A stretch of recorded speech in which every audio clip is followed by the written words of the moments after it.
Olá, sou Diego Nunes, professor de História do Direito na Universidade Federal de Santa Catarina, Brasil. Este vídeo faz parte da série História do Direito Penal em Vídeo, com o objetivo de reunir especialistas do tema para apresentarem breves sínteses a partir de suas pesquisas. Aproveitem!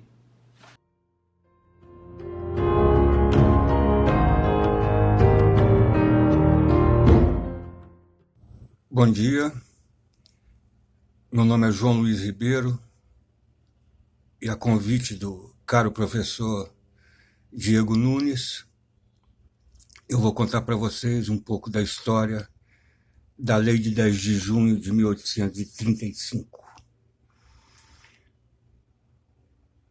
A Lei de 1835, ela vem para responder a um problema.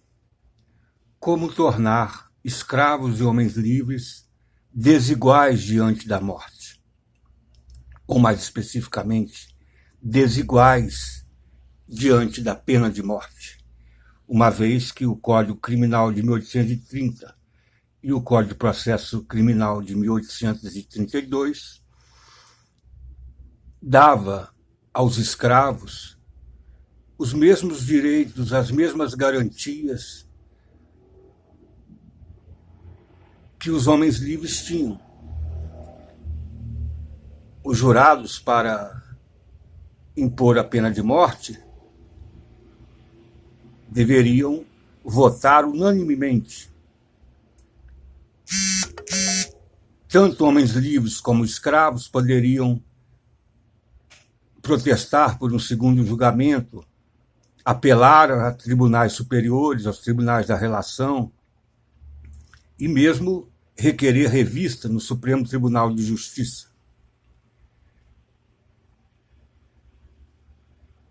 A Lei de 10 de junho, ela também é uma resposta à agitação dos escravos nas 3 primeiras décadas do século XIX, acompanhando a expansão cafeeira e a luta pela hegemonia no interior do nascente Estado brasileiro.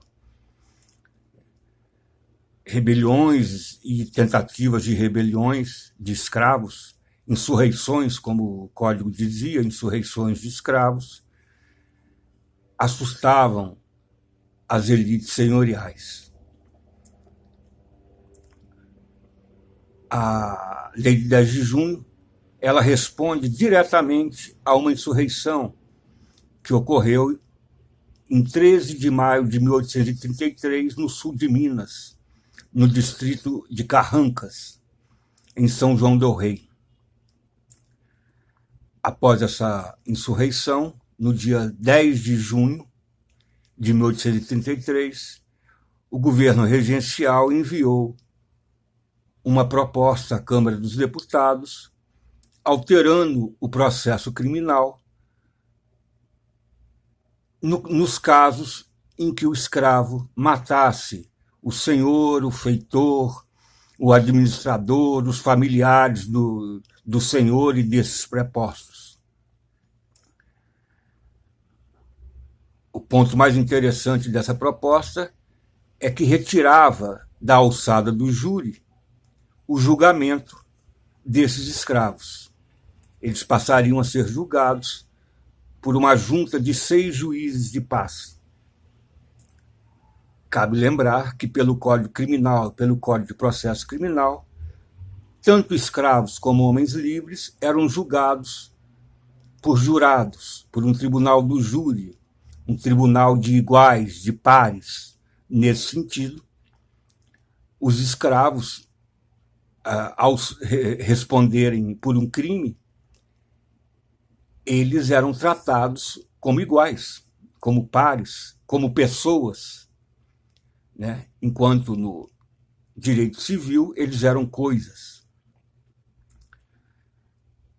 A proposta foi aprovada na Câmara, seguiu para o Senado. O Senado fez 2 importantes modificações no projeto, né? A primeira é a que ele manteve o julgamento dos escravos na alçada do júri. A segunda é que ele diminuiu o número de votos necessários para se combinar a pena de morte no caso de escravos que matassem senhores, feitores, né? Antes era preciso a unanimidade, agora bastaria os 2/3. Aprovado no Senado, ele volta para a Câmara e a Câmara o examina à luz do impacto da insurreição Malé que ocorrera em janeiro de 1835, a grande insurreição Malé em Salvador, na Bahia. Por conta disso, a votação do projeto que veio do Senado é célere, né? Praticamente não há discussão, né? As elites senhoriais tinham noção que algo precisava ser feito. E então eles aprovaram esse projeto, né? Surgia assim a Lei de 10 de junho de 1835. A história dessa lei estava apenas começando, pois a história das leis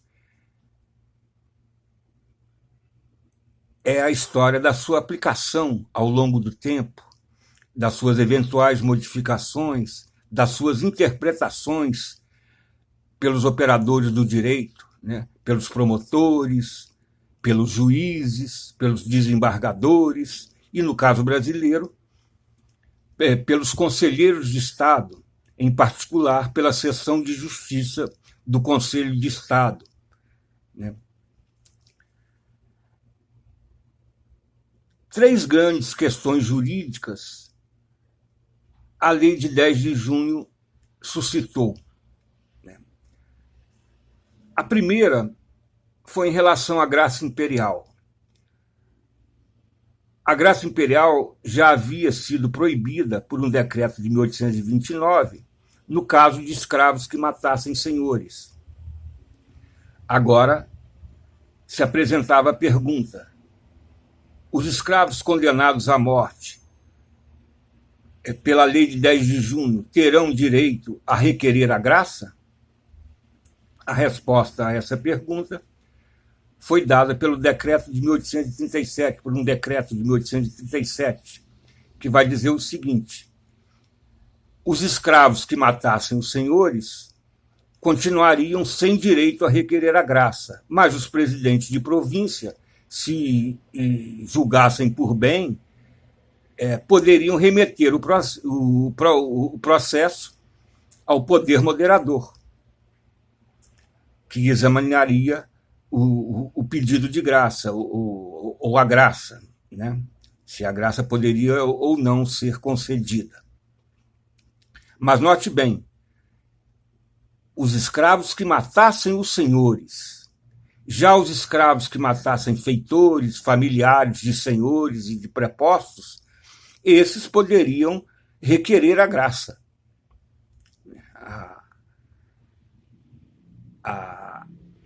O interdito era apenas para os que matassem os senhores. Esse entendimento ele vai perdurar até 1853, quando, durante o chamado Ministério da Conciliação, que se forma em outubro deste ano, Pedro II chama para si a questão da pena de morte, que muito preocupava sob a influência da leitura de Victor Hugo, incansável em sua luta contra a escravidão e contra a pena de morte. Pedro II pede um reexame da questão da graça, tá? E, em seguida, emite um aviso aos presidentes de província, ordenando que todos os presidentes de província enviassem os processos de escravos e de homens livres, de qualquer condenado à morte, para ele, mas, em especial, nesse caso, dos escravos, inclusive dos escravos que mataram os senhores. A partir desse momento, Pedro II será o fiel da balança em todos os processos que sentenciou-se à morte, ele que decidiria, em última instância, todos os processos. Uma outra questão é a questão da confissão. A questão da confissão, ela surgia por conta do artigo 94, que dizia que, no caso de só haver a confissão como prova, não se poderia cominar a pena de morte. Deveria se aplicar às penas imediatas, prisão perpétua e galés perpétuas. Os escravos condenados pela lei de 10 de junho poderiam se beneficiar desse artigo? Na década de 30, de 35 em diante, em boa parte da década de 40, a resposta é não. Os juízes de direito, eles não aplicavam o artigo 94, mesmo que entendessem que só havia a confissão como prova. Esse entendimento foi, inclusive, sancionado pelo Conselho de Estado em sessão plenária, em 1843, ao examinar o caso do escravo Camilo, condenado à morte e enforcado na corte, apesar dos protestos de seu curador de que o artigo 94 deveria ter sido aplicado. Mas ali, pelo final da década de 40, início da década de 50, o Conselho de Estado muda novamente de entendimento. E após algumas reuniões, decide duas coisas. Primeiro, que o artigo 94 deveria ser aplicado no caso de escravos condenados à morte pela lei de 1835. Segundo, decide também que caberia aos jurados e não ao juiz de direito dizer se havia ou não outra prova. Por fim, uma terceira questão é sobre o artigo 2º da lei de 10 de junho, que dizia que mesmo nos casos de insurreição e nos casos em que o escravo matou outras pessoas, mas merecesse a pena de morte, ele também não teria direito à apelação, a protesto por segundo julgamento, o julgamento seria... para se condenar à morte, bastaria os 2/3. Pois bem, essa questão ela nunca foi resolvida por inteiro. Por quê? Juízes de direito e desembargadores entendiam que não, que o escravo que matou pessoas que não pertenciam ao universo produtivo dele, a senhores e feitores, ele deveria se beneficiar das garantias do Código Criminal e do Código de Processo Criminal. Poderia apelar, poderia protestar por segundo julgamento. No caso de insurreição, não, porque estava declarado explicitamente. Já o Conselho de Estado achava que sim, que a lei de 10 de junho prevalecia, mesmo nesses casos de escravos que não mataram senhores e feitores, prevalecia sobre os códigos. Os juízes e desembargadores diziam, não, é uma lei classista. Só serve se o escravo matar pessoas do seu universo produtivo, senhores, feitores e familiares desses. Por fim, umas breves palavras sobre a periodização da história da pena de morte no Brasil, em particular a história da Lei de 10 de junho de 1835. Podemos dizer que, na segunda metade da década de 30 e no início ali da década de 40, 90%, 95%, 90 e tantos por cento das sentenças de morte são efetivamente executadas. As comutações são raríssimas, 2 ou 3, 3 ou 4, 4 ou 5, se tanto. Na década de 40, após a recriação do Conselho de Estado, em 1842, nós vamos assistir o início de uma política de comutação da pena de morte, né, feita pelos conselheiros de Estado e pelo imperador, nos seus 14, 15 anos, já leitor de Victor Hugo, né? Mas o número de comutações é muito inferior ao número de execuções. Podemos dizer que entre 1842, 43 até 1853, até setembro, outubro de 1853, 70% a 75% das sentenças de morte definitivas